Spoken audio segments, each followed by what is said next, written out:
شكرا جزيلا وأحسنتم.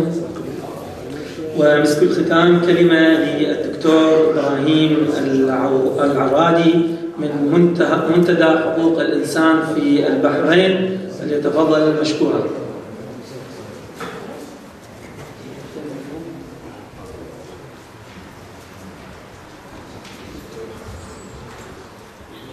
السلام عليكم ورحمة الله وبركاته.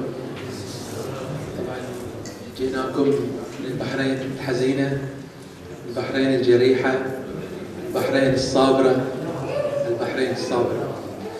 طبعا جينا الإخوان زيارة إلى برلين، وطبعا طلعنا من بلادنا البحرين كطبيب بحريني. حالنا حال الكوادر البحرينية الأخرى المستهدفة طبعا في البحرين، وما زال الشعب الآن في البحرين كله الآن مستهدف، يوميا تسقط الشهداء، وما أشبه الأمس بالغد، ما أشبه الآن الأمس عندما كان إخواننا وأهلنا في العراق اللي نوجه لهم أكبر تحية عندما شاطرناهم المعاناة. اليوم يردون هذه التحية ويشاطرون المعاناة. فتحية لكم من كل أهلنا بالبحرين إلى أهلنا بالعراق على الموقف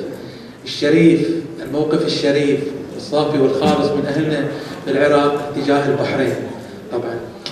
فطبعا الموضوع عن البحرين الآن ذو شجون، كلكم تعرفون الآن في البحرين هناك تعتيم إعلامي مقصود، كواكب الشهداء تسقط يوم ورا يوم.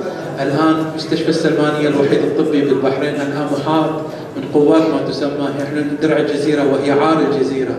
طبعا الانتهاكات كلها الآن في السجون، من تحرشات، من اغتصابات، من جميع انواع، يعني هتكت حرمه الانسان في البحرين. طبعا احنا اذا في مجال في هذا اليوم، طبعا انا اشكر المرجعيه العراق، واشكر الشعب العراقي باسمي وباسم كل اهلنا في العراق، مرجعيه السيد السيستاني على هذه المواقف الصادقه والواضحه تجاههم. واحنا واحد، احنا نعتبر البحرين والعراق احنا شعب واحد طبعا، ونتشرف بهذا الشيء. احنا يعني كمطلب من البحرين يوصلون الاخوان، نوصيكم في مثلا اي انسان، اي فرد من الموجودين، اي فرد من الاخوان واهلنا بالعراق او اي دوله من الدول العربيه يقدر يوصل مظلوميه البحرين قدر الامكان، هذا راح يخدم الانسانيه بشكل عام. لانه يمكن من بدات الاحداث 14 فبراير في البحرين الى الان لم توقف الانتهاكات، لم تقف ساعه واحده على مدار اليوم، سواء في السجون او خارج السجون. الان في هذه اللحظه اللي اتكلم معاكم فيها الان تصلنا الاخبار في تويتر والفيسبوك او مواقع الاتصال الاخرى. الان تتم انتهاكات في جميع مناطق وقرى البحرين. دبابات درع الجزيره موجوده في كل قريه من قرى هذه البحرين.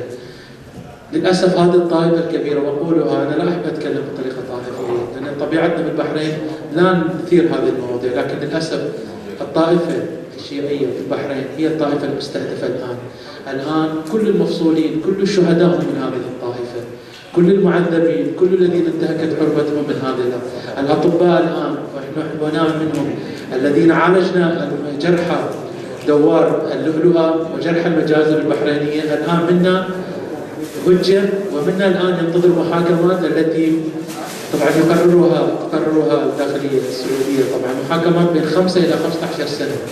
اطباء بحرينيون عالجوا المرضى، اقسموا على نفسهم قسم ابو فرات الشهيد ان يعالج المرضى، الان يحاكمون بين 5 إلى 15 سنه، واغلبهم الان بسبب التعذيب الجسدي في السجون، سواء من اطباء نساء ام رجال. الان هم بعضهم بدماغات جسديه الان وينتظرون محاكماتهم في هذه الدوله. هنا طبعا الجامعه العربيه قدمت لنا العار الان، وهذا التعذيب الاعلامي. طبعا انا اقولها ونقولها بالاعلام، لا نحتاج قناه الجزيره ولا نحتاج لاي قناه، لان نعرف اجنده هذه القنوات. نحن نطالب الذين يتعاطفون معنا من اخواننا في الشعب العراقي، ونحن على ثقه ان هذا التعاطف يترجم الى اعلى مستوى، الى المستويات الدبلوماسيه. واتمنى منكم من جميع الاخوه في المواقع السياسيه في العراق الحبيبه الغاليه أن يوصلوا هذا الصوت إلى الدبلوماسيين. الآن تمنع حتى الرحلات من البحرين إلى العراق. وصلنا قبل التو منعت رحلات، لأن جاء شهر محرم الآن ويعرفوا كيف شيعة البحرين يذهبون إلى العراق. الآن منعت الرحلات بين البحرين، بين المنامة والعراق الآن. وليس عن هذا، أركز على الجانب الحقوقي في البحرين وجانب الظلم الشديد في البحرين. طبعا انا هذه الكلمه الارتجاليه يمكن لا املك سوى ان اقول يعني لا تقفوا عن اخوانكم في البحرين في اي لحظه من اللحظات، نحن محتاجون لدعمكم، لا تنسونا. هناك اخوان سواء اخوه في برلين او اي اخوه في اي مكان، وصلوا صوت البحرين لان هذا فعلا الشعب مظلوم.